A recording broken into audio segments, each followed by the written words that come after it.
Hey guys, on today's IGL Podcast, we're discussing everything Resident Evil. So hold on to your teddy bears, because it's going to be scary.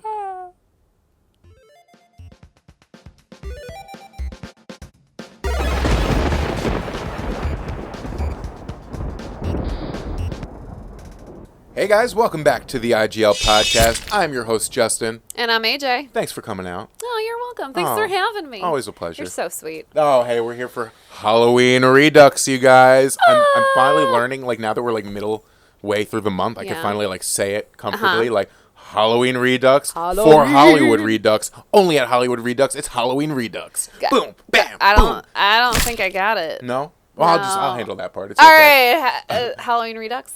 Yeah. Okay. Wait, which one did you say? Halloween Redux? Very good. Okay. There we go. We're learning. So make sure you check us out. Check out our other videos. We have our gameplays of the spooky stuff. We have Resident Evil gameplays coming out on Thursday. You're we do. Perfect. You're fun. It's very spooky. Ghosts, possibly. And that means that today we're going to be discussing the history of Resident Evil. Oh, I love history. And I love Resident Evil, so it's pretty much a match made in heaven. No, that's not how it works. Or hell, because it's like Halloween Redux. That's better. A match made in hell. I don't know. It's spooky. Cue the fire and Satan. There was some fire, sort of.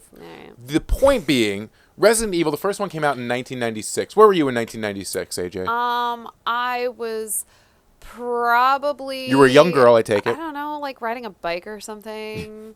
The game got delivered to the store, and it just like zooms to AJ, and she's like, bicycle. If that's what you were doing, you like to ride bikes? No. I used to. Did you have a PlayStation? One point in time, yes. Okay. I did. So we had PlayStation. Resident Evil came out. I was like 8 at the time.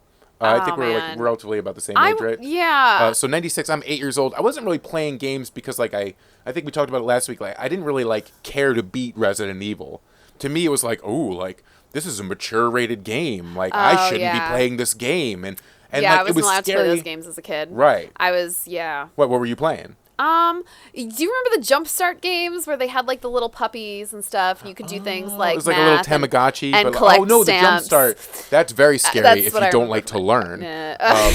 But Resident Evil, like you're in a mansion in the first game, and you have to like escape the mansion, and there's zombies obviously. But like that was the scary part of the game for me, is like a zombie's like attaches its arms to you, and you have to like push it away, and that was like a very huge experience to me as a kid. Like that's horror in a game, and that's surviving in the game too. Yeah. But like you're risking your life, but you're not actually risking your life. Yeah, I could live vicariously. The beauty of video games. I could live vicariously through Jill Valentine. Yeah. And that set up the whole franchise too. That sets up kind of like the Umbrella Corporation. That sets up kind of the infection aspect of everything. The second one that came out was the 1998 Resident Evil 2. That was the first game that I had encountered that had the 2-disc thing going on. It was really popular back in PlayStation days. So like Resident Evil 2, each disc was a different character. So to play through the game... Oh, that's pretty neat. Yeah, you had to play one that. to play the other and kind of play through and bounce back. And that was like so unique at the time that was kind of the impulse to me, was like, I want to play as Leon. I want to play as this guy in the city, not necessarily as this other girl or whatever. Maybe I was just being like chauvinistic 10-year-old boy or whatever. But like still couldn't beat the game. Still way too hard for me. Like couldn't do anything. The following Christmas, however, Resident Evil 3 Nemesis. Okay. Introduces the Nemesis as a big character. That the Nemesis is like this character that can come in the game basically at any moment, and he's pretty much the final boss, but you would have like encounters with him.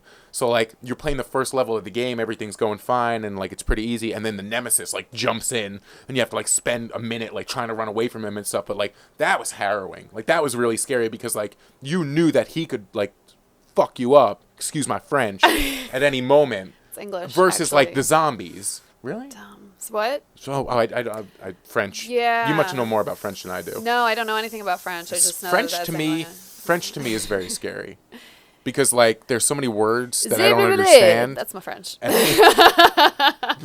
Nemesis, I got that Christmas Still could not beat it. I got further, I think, in that one than I did any other one. I was not very good at these games, though, because I was like 10 and 11. And like, when I was 10, I got Nancy Drew for Christmas. Yeah? That was so that's like, that's your horror what a badass experience. Bitch. Yeah, Nancy that was Drew. scary as a Gotta god. give it up for Nancy Drew. She got into so much better, cooler shit than the Hardy Boys, if I could be straight up for a second. She was the OG child star detective. Like, Buffy, I'm going to go ahead and say Buffy owes everything literary character to Nancy Drew. No Nancy Drew, there wouldn't be a Buffy the Vampire Slayer. There wouldn't be other heroines, and she was one of the first. She was one of but like, what were those games about? Like, she was like trying to solve like murders and stuff. She was also in a mansion in the middle of the snowy woods. Somebody stole her horse, and no, that's not what happened. I'm sorry. I don't know. There was a point in the game where I got stuck in an elevator shaft, and I spent like 3 days trying to get out, and I just said, screw it. As you will. I never finished the game. I think I got maybe like 25% through. That's how Nancy Drew died.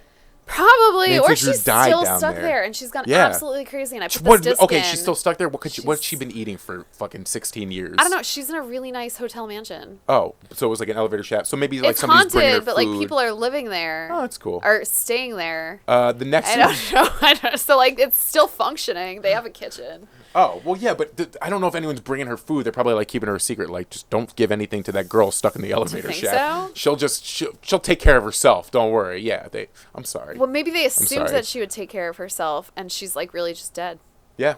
Oh, that got really That's dark. actually the prequel to the first Resident Evil game. Is that Nancy Drew died in that mansion, and she haunts the mansion to this day. No, actually, but we know it's the Umbrella Corporation. They were working on their viruses, and the virus exploded all over. That's why, if you know the games and you watch the movies, have you seen like the Resident Evil movies? Nope. I hate them. Good. Don't see them. They're terrible. And like, for some reason, they made a choice a long time ago to not follow the games like whatsoever. So everything you like about the games, if you like the games, don't watch the movies. If you like the movies, don't play the games. So it's great. 2000, Survivor came out. That was the first one I bought myself. And then after that, I mean, Resident Evil 4, we do have to give it up to that. Yes. Is by far the best in the series for me.